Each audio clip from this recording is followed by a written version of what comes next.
Olá pessoal, nessa semana nós vamos começar a estudar sentenças abertas, também conhecido como predicados. Então nós vamos sair de uma lógica de proposições, né, que é o que a gente estava trabalhando até agora, e vamos passar para uma lógica de predicados, mais especificamente uma lógica de predicados de primeira ordem, beleza? Nós vamos falar assim muito rapidamente sobre sentença aberta, com foco em entender a utilização do prolog. Tá? Então, assim, eu não vou entrar muito nos detalhes, muito nos conceitos, né? Vou dar aquela passada mais básica para vocês entenderem como funciona uma sentença aberta ou um predicado, né? A fim de que vocês consigam utilizar o prologue, ok? Então, assim, isso está no capítulos 13 e 14 do livro, mas eu não vou falar de todos os detalhes que estão lá, uma vez que nosso objetivo é mais dar uma base para vocês mexerem no prologue. Beleza? Então, vamos lá. Até que a gente trabalhou com proposições, né? As proposições, cada proposição representa um fato específico, né? bem definido. Por exemplo, se eu tenho uma proposição que diz que João é brasileiro e uma proposição que diz que Pedro é brasileiro, são duas proposições diferentes, ok? Então, se eu falo P e Q, tanto faz se P é João é brasileiro e Q é Pedro é brasileiro, ou se são duas proposições completamente diferentes, do tipo P é eu sou capixaba e que Mariazinha gosta do Joãozinho, certo? De qualquer forma, são duas proposições e a gente não faz nenhuma avaliação sobre qual a estrutura da proposição.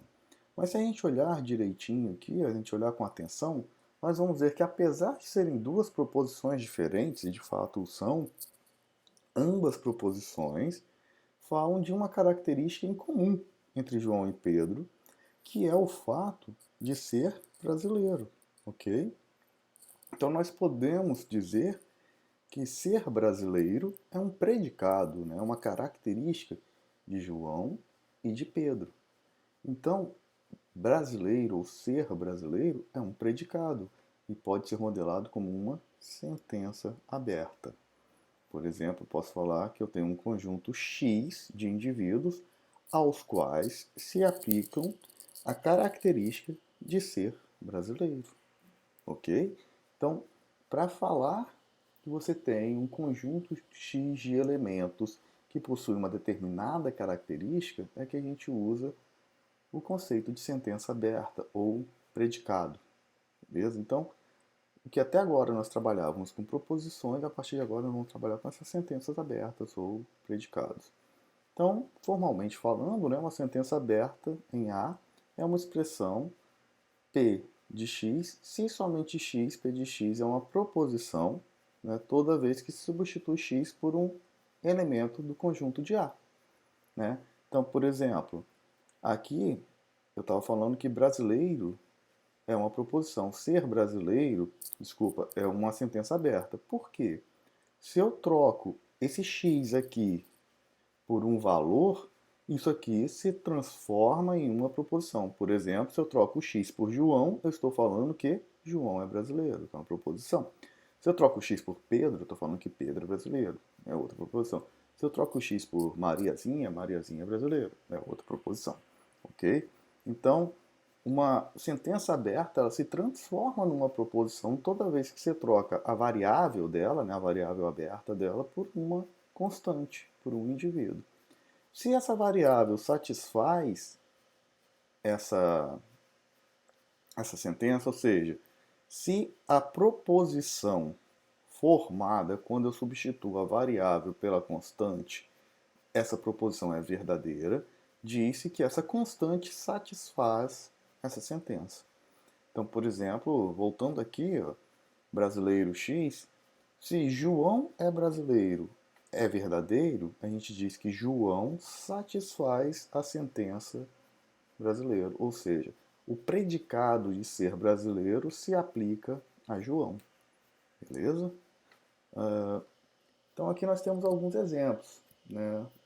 Por exemplo, X é par ou par X. Isso aqui é uma sentença aberta, né? Que é satisfeita pelos números 2, 4, 6, 8, enfim, todo número que é divisível por 2. X é professor ou professor X. Isso aqui é uma sentença aberta, né? Que se eu substituir o X aqui por mim, né? Eu, enquanto um objeto do mundo, satisfaço essa sentença de ser professor. Já se eu substituir, por exemplo, pelo meu pai, a sentença, né, a proposição formada, que seria que meu pai é professor, ela é falsa. Então, meu pai não satisfaz essa sentença de ser professor. Esse predicado de ser professor não é uma característica do meu pai. Ok? Uh, então, essas sentenças abertas que nós estamos vendo aqui são sentenças de uma variável só. Estou falando que x é professor, que x é um número par. Né? Essas sentenças de uma variável só são utilizadas para falar de características de um indivíduo. Ok? Ou seja, esse indivíduo aqui é professor, esse indivíduo aqui é número par, esse indivíduo aqui é grande, esse indivíduo aqui é brasileiro. Né? Nós vamos ver que você pode usar sentenças com quantas variáveis você quiser. A gente vai ver mais para frente exemplos. Ok? Então, assim, a gente falou que alguns indivíduos satisfazem as sentenças e outros não.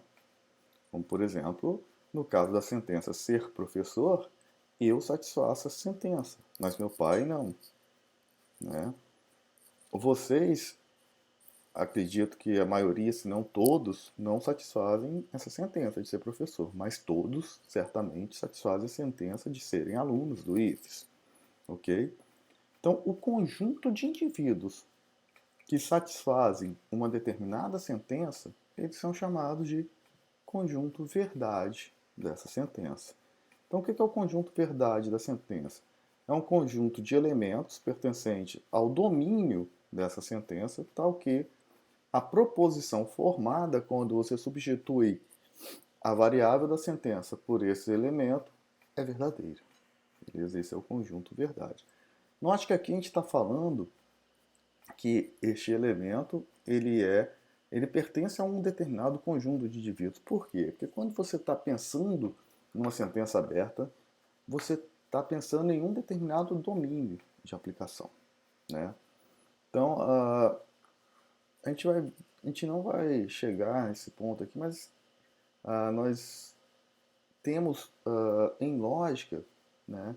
Você pode trabalhar com uma lógica sortal ou não, né? Uma lógica na qual você define os conjuntos ou não. Né? Vocês vão ver, por exemplo, que trabalhando em Prolog, na hora que você define um determinado predicado, você não define o conjunto sobre o qual aquele predicado atua. Então, para Prolog, aquele predicado pode atuar em cima de qualquer objeto. Ele trabalha sempre com um universo de discurso, né, sem subdivisão. E aí você é o responsável por criar esse objeto de discurso, que a gente vai falar mais nisso mais à frente, ok? Então, assim, para a gente mexer com o Prolog, essa ideia de que o conjunto verdade tem um domínio não vai ser tão necessário assim, ok? O que é importante da gente entender aqui é que para cada proposição você tem um conjunto de elementos, né, para cada proposição, desculpa, para cada sentença aberta ou predicado, você tem um conjunto de elementos que satisfazem aquele predicado, ou seja, que a proposição formada quando você substitui a variável daquele predicado por aquele elemento é uma proposição verdadeira. A esse conjunto de elementos que satisfazem um determinado predicado chama-se conjunto verdade deste predicado ou desta sentença. Beleza? Aqui nós temos alguns exemplos. Por exemplo, seja a sentença x mais 1 maior que 8. Ora, qual é o conjunto verdade de x mais 1 maior que 8, considerando só o conjunto dos números naturais? Seria o conjunto dos números 8, 9, 10, 11 e por aí vai, que é um subconjunto desse conjunto de números naturais. Né? Por exemplo, uma outra sentença poderia ser a sentença que x é aluno do IFES. E aí, dentro da população brasileira, quais são os x que satisfazem esse predicado? Sei lá, o Joãozinho, o Zé, o Mané, enfim, todo mundo que tem uma matrícula no IFES fazem parte desse conjunto, que é um subconjunto da população brasileira, né, que formam esse conjunto de alunos do IFES. Às vezes tem até estrangeiros, né? De repente esse meu conjunto universo que eu defini aqui não foi feliz, né? Porque eu estou deixando de fora alguns alunos do IFES que não fazem parte desse domínio aqui, né? Desse conjunto domínio aqui, ok? Por fim, vamos pensar no X é diretor do IFES dentro do conjunto de servidores do IFES. Ora, esse conjunto é um conjunto que vai ser um conjunto unitário, né, que é formado pelo Otávio. Afinal de contas, o diretor, a gente só tem um em cada ponto do tempo. Né? Então, se eu estiver falando do conceito de diretor num determinado ponto do tempo, o meu conjunto verdade desse predicado ser diretor vai ser sempre um conjunto unitário. Beleza? E aí, a gente pode ocorrer três tipos de conjunto verdade. Né? O primeiro é o conjunto verdade que é composto por todos os elementos do domínio. Ou seja, para todos os elementos que fazem parte daquele domínio, todos eles satisfazem a sentença. Quando isso acontece, a gente diz que aquela sentença é uma sentença universal no conjunto A. Né? Por exemplo, se a gente chegar e falar que a sentença ser maior ou igual a zero era uma sentença universal dos conjuntos dos números naturais. Todos os números naturais são maiores ou igual a zero.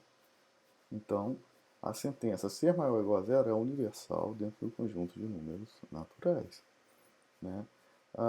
Já algumas vezes, a sentença é verdade para alguns elementos desse conjunto e mentira para outros. Quando isso acontece, a gente diz que essa sentença é uma condição ou é uma propriedade possível do conjunto. Por exemplo, os casos de ser professor do IFES dentro do conjunto de cidadãos brasileiros. É possível, você pegando um cidadão brasileiro aleatoriamente, ele pode ser ou pode não ser professor do IFES.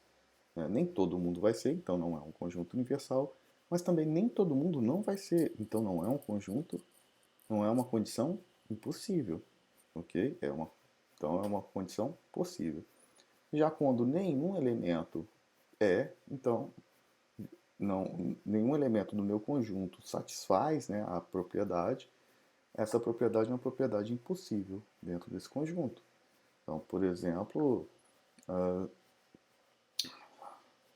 o número, eu quero um número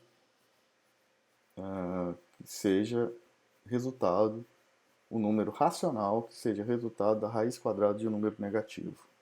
Isso não existe, né? Então, dentro dos números, um número real seja raiz quadrada de um número negativo. Dentro dos números reais, ninguém é raiz quadrada de um número negativo. Logo, isso é uma condição impossível dentro do conjunto de números reais. Beleza? Então, assim, a maioria absoluta das nossas sentenças, das nossas propriedades, dos nossos predicados, eles serão propriedades possíveis do conjunto.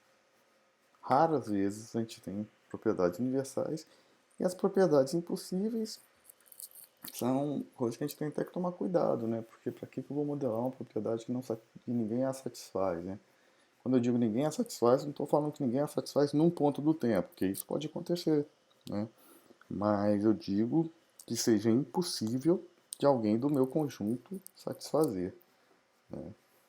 Então, se a propriedade é impossível para alguém do meu conjunto de questão satisfazer, para que eu vou modelar? Só faz sentido quando eu a modelo justamente para provar que ela é impossível, mas enfim, né? Não vamos entrar nesse mérito. Então, no fim das contas, a propriedade, ela pode ser universal, né, possível ou impossível, né? E a possibilidade ou universalidade depende do universo adotado. Por exemplo, se eu tenho 9x menos 1 é igual a zero, isso aqui é uma propriedade possível em R, ou seja, nos números reais, ok?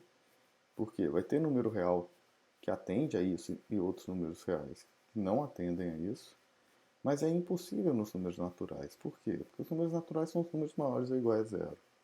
Nenhum número maior ou igual a zero vai satisfazer essa equação, vai satisfazer essa propriedade. Então, se o meu universo adotado for de números naturais, essa propriedade que é impossível. Já se for real, essa propriedade é possível. Ok? E aí a gente tem um axioma lógico, né? O que é um axioma? Um axioma é uma propriedade, né, que é válida para todo o universo de discurso, ok? Então, é uma propriedade universal. E esse axioma me diz que todo indivíduo é idêntico a si mesmo, né? Isso em qualquer universo. Então, a, essa, como que é, esse,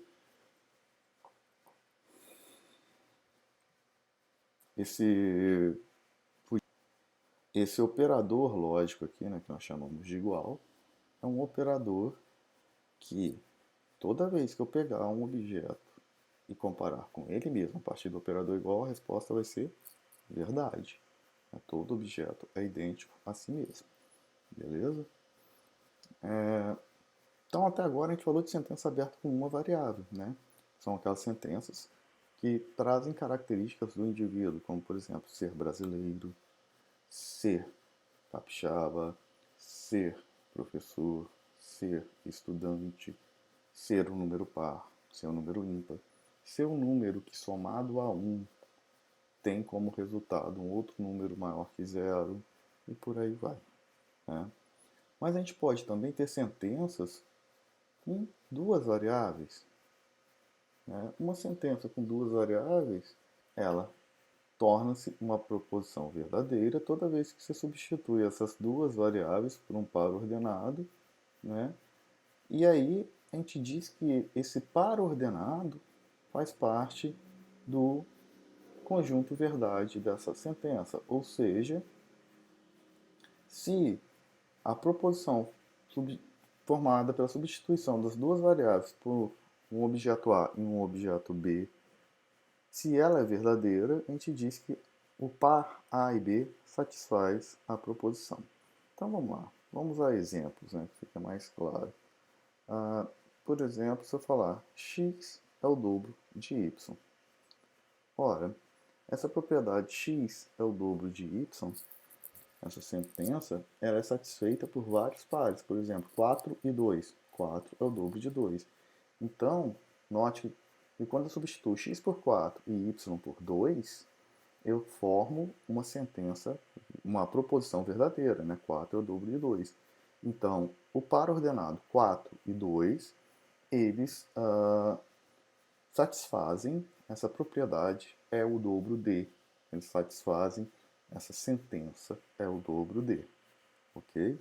Já o par ordenado, sei lá, 6 e 2 não satisfazem. Por quê? Porque 6 é o dobro de 2, é uma proposição falsa. Então, o par ordenado 6 e 2 não está no conjunto verdade dessa proposição x é o dobro de y. Um outro exemplo seria, por exemplo, a proposição, a sentença x é pai de y. Bom, meu pai é o Luiz, então Luiz é pai de Vitório é uma proposição verdadeira. Então, Luiz e Vitório satisfazem a sentença x é o pai de y. Né? Mas se eu falasse João é o pai de Vitório, né? Onde o Vitório, né, é uma representação de mim, seria uma proposição falsa. Logo, João é pai de Vitório não satisfaz essa sentença. Né? Então, assim, enquanto sentenças com uma variável são utilizadas para simbolizar características de uma pessoa, como o fato de ser professor, de ser médico, de ser alto, de ser baixo, de ser homem, de ser mulher, enfim, as proposições com duas variáveis, elas representam, são utilizadas para simbolizar relações entre dois indivíduos, como um número ser menor que o outro, um número ser o dobro do outro, uma pessoa ser pai da outra, uma pessoa ser mais velha do que a outra, né? Então, para isso, a gente usa proposições de duas variáveis. Uma coisa que a gente tem que tomar muito cuidado é que a ordem pode fazer diferença, né? Em geral, a ordem faz diferença. Ela só não faz diferença no caso especial que são as relações simétricas. Não vamos entrar muito a fundo, mas enfim, vocês já viram essa questão de relações simétricas em matemática, né, do segundo grau. Mas vamos lá. Como que pode fazer diferença? Olha, Luiz é pai de Vitório é uma proposição diferente do falar Vitório é pai de Luiz. Né? Por quê? Porque isso não é uma relação simétrica. Né? A ordem, né, dos elementos nessa sentença faz toda a diferença. Luiz ser pai de Vitória significa que Luiz participou da minha geração, né? Participou da minha concepção, né? Ele foi o meu progenitor. E assim eu falo, Vitória é o pai de Luiz, eu estou invertendo o papel. Tá totalmente diferente. Agora, suponha que eu fale, Vitório é irmão de Graziele, ou Graziele é irmã de Vitório. Essas duas sentenças querem dizer a mesma coisa. Então, neste caso específico, não vai fazer diferença uma coisa ou outra, né? Então, neste caso específico, eu estou falando de uma relação simétrica. Porém, a gente tem que tomar cuidado com isso. Por exemplo, quando a gente for trabalhar no Prolog, se você falar que João é irmão de Maria e perguntar a ele se Maria é irmã de João, a menos que você escreva uma regra onde fala que se x é irmão de y, então y é irmão de x, ele não vai saber disso. E aí ele vai te responder que não, que Maria não é irmão de João. Para ele te responder que Maria é irmã de João, só tendo o fato de que João é irmão de Maria, você tem que axiomatizar uma regra. Por quê? Porque, em geral, as propriedades, né, ou os predicados binários, eles são considerados diferentes se você muda a ordem dos elementos. Beleza? Aqui é o que eu estava falando, né, que o conjunto verdade, então, de uma sentença de duas variáveis são os conjuntos de pares, né, que satisfazem aquela sentença. Né? Então, por exemplo, ser é filho de, né? X é filho de Y. No caso, se eu for pegar a minha família, tem dois pares aí que satisfazem. Vitória é filho de Luiz e Graciele é filho de Luiz. Isso considerando filho de. Considerando que do outro lado está o pai, né? Mas considerando que está a mãe, teria mais dois pares também, né? Vitória é filho de José e Graciele é filho de José. Beleza? Ah, então aqui a gente tem mais exemplos, né, de conjunto verdade, né? Por exemplo, de 2x mais y igual a 10. O conjunto verdade seria esse conjunto de pares aqui, ó, 1 e 8, 2 e 6, 3 e 4, 4 e 2. Note que se eu substituir qualquer conjunto, qualquer um que pegar um par desse aqui, por exemplo, 3 e 4, se eu substituo o x por 3 e o y por 4, vai dar 10. Então isso aqui faz parte do conjunto verdade. Né? Considerando que o domínio aqui é números naturais. Né? Se fossem números reais, com certeza a gente teria um conjunto infinito aqui, né, de possibilidades. Beleza? Ok. Então a gente falou de sentenças com uma variável, sentença aberta com duas variáveis. Mas quantas variáveis a gente pode ter uma sentença aberta? Quantas você quiser. É igual às equações matemáticas. Você não pode ter equações matemáticas com 3 variáveis, 4 variáveis, 5 variáveis. É a mesma coisa. Sentença aberta você pode ter com quantas variáveis você quiser. Uma coisa que eu já alerto para que vocês tomem cuidado é que na hora que a gente vai projetar uma base de conhecimento, como por exemplo quando a gente vai fazer uso aí do Prolog, quando você começa a colocar mais de 3 variáveis, pode começar a ficar muito complexo, né, os predicados que você está usando. Né? Por exemplo, nós poderíamos projetar numa base esse predicado aqui, ó, com 3 variáveis. Nasceu, e eu estou colocando aqui 3 variáveis, né? A pessoa que nasceu, o indivíduo, onde esse indivíduo nasceu e a data que nasceu. Então, aqui, ó, nasceu Zé Colatina, 2010-0430, para representar o quê? Que o Zé nasceu em Colatina em 30 de abril de 2010. Então, se eu estiver fazendo uma base de conhecimento falando sobre onde as pessoas nasceram, em que data, eu posso fazer dessa forma. Mas eu também poderia, por exemplo, quebrar em dois predicados. Por exemplo, onde nasceu? Aí eu teria onde nasceu Zé Colatina. E quando nasceu? Aí eu teria um outro predicado, seria quando nasceu Zé 2010 04 30.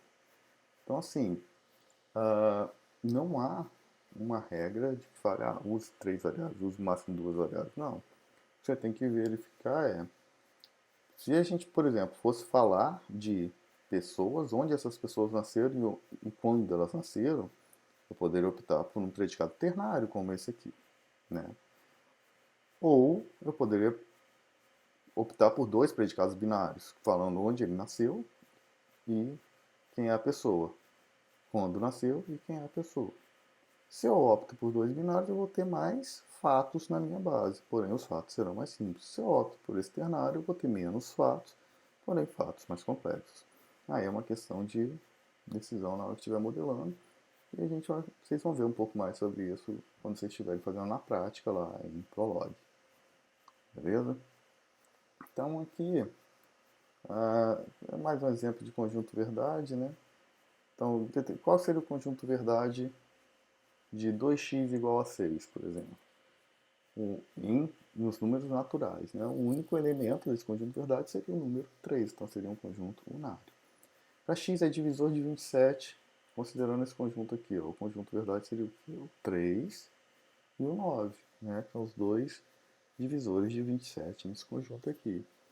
De x é professor do IFES no conjunto de cidadãos brasileiros. Ó, seria verdade para várias pessoas. Por exemplo, para mim, para o Júlio, para Giovanni, para Raquel, para Mirella, enfim, para N professores que vocês conhecem, né?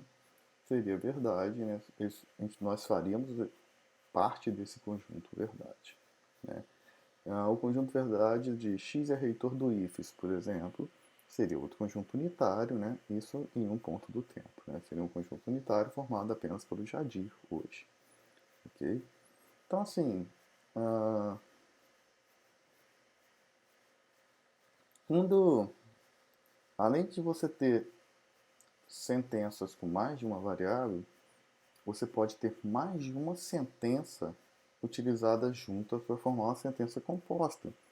Então, assim, do mesmo jeito que nós formamos proposições compostas a partir de proposições simples, vocês podem formar sentenças compostas a partir de sentenças simples. Como? Utilizando aqueles conectivos lógicos. Os mesmos conectivos lógicos que nós vimos para proposições. Então, os conectivos lógicos e todas as propriedades que nós falamos para proposições, elas também são válidas para sentenças abertas. Então, por exemplo, a conjunção, né? Do mesmo jeito que uma conjunção, quando você junta duas proposições, a conjunção só é verdade quando os dois lados da conjunção é verdade, aqui é a mesma coisa na sentença aberta. Então vamos lá. Suponha que eu tenha uma conjunção de duas sentenças abertas como essa aqui. X é aluno do IFES, né? E X é colatinense.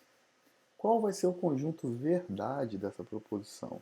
Ora, o conjunto verdade dessa proposição vai ser formado por todos os elementos que são, ao mesmo tempo, aluno do IFES e colatinense. Então, suponha que o Zezinho nasceu em Colatina e estuda no IFES. Então, essa proposição composta aqui, desculpa, essa sentença composta aqui é verdade para o Zezinho. Agora, suponha que a Mariazinha nasceu em Colatina, mas ela não é aluna do IFES. Então, aqui ela vai ter como resultado verdadeiro, aqui falso. Como é um E, juntando as duas coisas, o resultado final vai ser falso para a Mariazinha. Então, a Mariazinha não satisfaz isso aqui, né?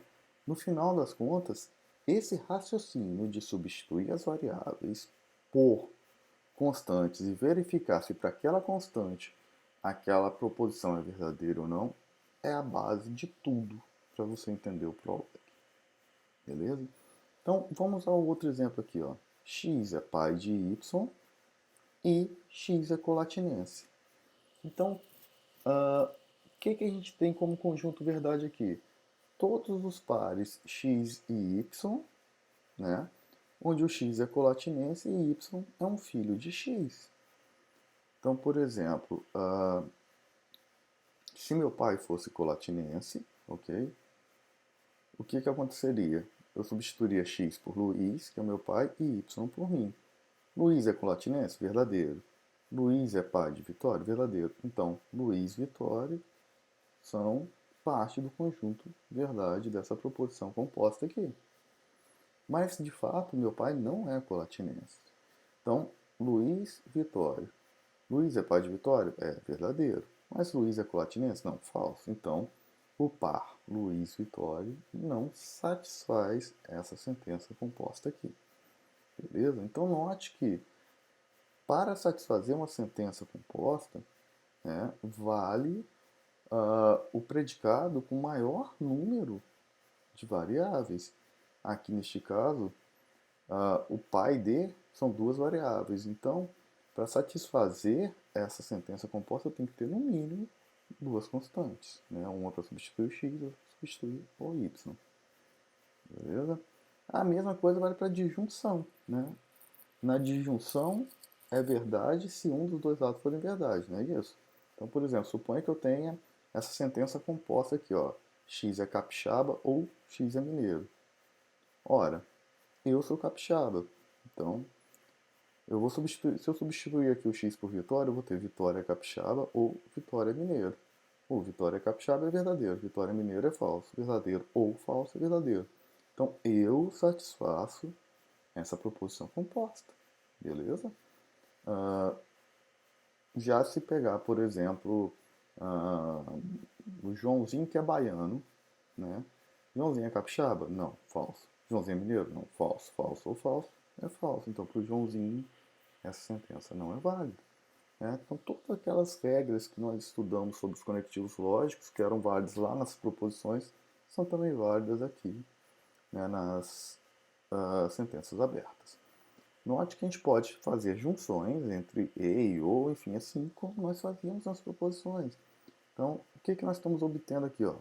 X é colatinense, ou y é pai de x e o y é colatinense. Então, o que nós estamos obtendo com essa sentença aqui? Ó? Nós estamos obtendo o conjunto de todo mundo que é colatinense ou que o pai dessa pessoa é colatinense. Beleza? Então, nós estamos tendo como resposta aqui, nós teríamos como resposta todos os colatinenses ou filhos de colatinenses, né? Então, o cara que nasceu em Colatina viria, o cara que nasceu em Colatina e o pai dele nasceu em Colatina também viria, e o cara que não nasceu em Colatina, mas o pai nasceu em Colatina, também viria. Sacaram? Então, aquela mesma ideia que a gente já vinha fazendo com proposições, só que agora vale sentença composta. A negação, por exemplo, também é a mesma coisa, né?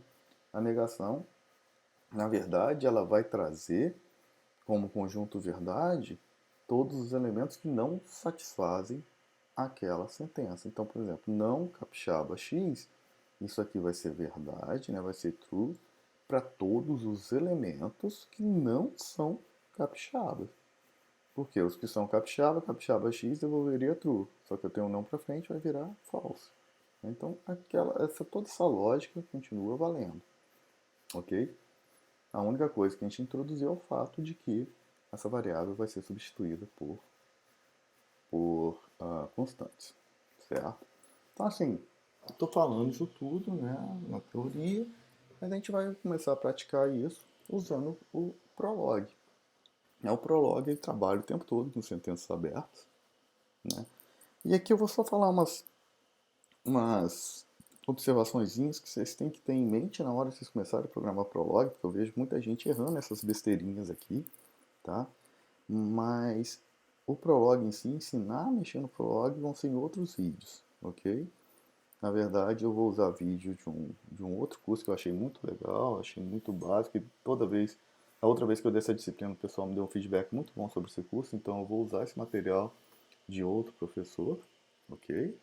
Vou fazer um videozinho rápido também, mostrando alguma coisa, mas enfim. Aqui, né, neste momento, é só algumas dicas que eu gostaria que vocês anotassem para vocês não errarem isso. Primeiro, o Prolog trabalha com sentenças abertas, né? Os nomes da sentença, ou seja, os nomes dos predicados e os nomes das constantes, elas devem sempre iniciar com letras minúsculas. Letra maiúscula é para nome de variável, beleza? Então, tomem cuidado com isso. Não se define nome de predicado nem nome de constante com letra maiúscula, sempre minúscula. As variáveis é que são maiúsculas.